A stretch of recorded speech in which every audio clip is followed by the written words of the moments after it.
a real 80s feel. Roller derby has had a recent revival around the world, and it finally hit the UK 6 years ago. It's especially popular with young women who are packing out local leisure centres and strapping their skates on.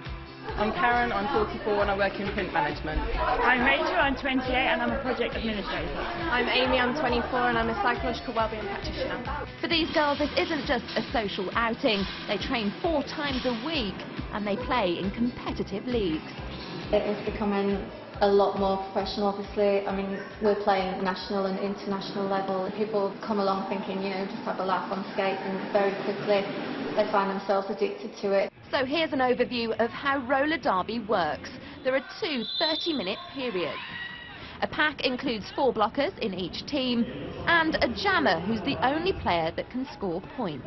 Your strategy is stop their jammer scoring at all. The aim is for the jammer to get past the opposing blockers, with their own blockers trying to help them get through the pack. Press, press, press! Forward, forward, forward! Yeah! Oh, and the referees are known as zebras, and they get their very own following. Royal Windsor Rollergirls formed in 2007. Back then there were just 5 members and 5 leagues. Fast forward 5 years and there are 70 members and over 100 leagues, with new ones springing up every week. The UK Roller Derby Association say it's one of the fastest growing female participation sports. We're going to run through a few key skills today. With numbers on the increase, training sessions get busy.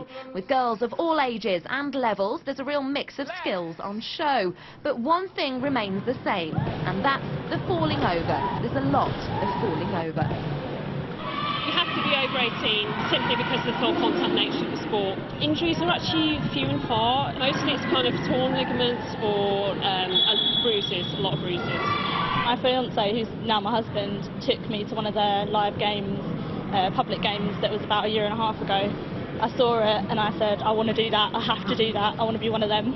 Once you have the basics and you've invested in the full kit, which costs between £200 and £300 and includes skates, a helmet, elbow pads, knee pads and a mouth guard, you're ready to have a go in a bout.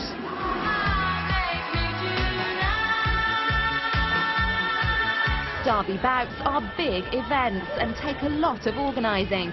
Whilst the track is being marked out, the girls are getting kitted up. Rugby on skates without a ball. So we're training in a couple of weeks.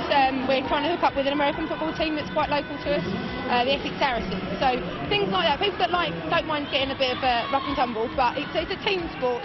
Safety, of course, is paramount. That and a good warm-up. OK, speed it up a little bit, speed it up. How many points are they going to get? No! That's what we want to hear. Roller derby has contributed to the growth of roller sports in the UK, which has now been shortlisted for a possible inclusion in the 2020 Olympic Games. Men's leagues are also starting to sprout up around the UK, and in December, England women came 3rd in the World Cup, behind the US and Canada. We have world-class skaters in our country, yes, and more coming through, which is really promising. There's a spot in roller derby for everyone, doesn't matter your shape or size, everyone can get involved at whatever level. Those who want to get involved playing, we welcome them wholeheartedly, and we'll train anyone to skate and put them through the paces and get them on the team. Victory this time for Windsor, but win or lose, spirits are high. And forget half-time oranges, at roller derby you get full-time cupcakes. Another reason to get yourself along. Lynsey Hooper, Sky Sport. Well, for more information on roller derby and for ways to get involved, go to skysports.com/get involved.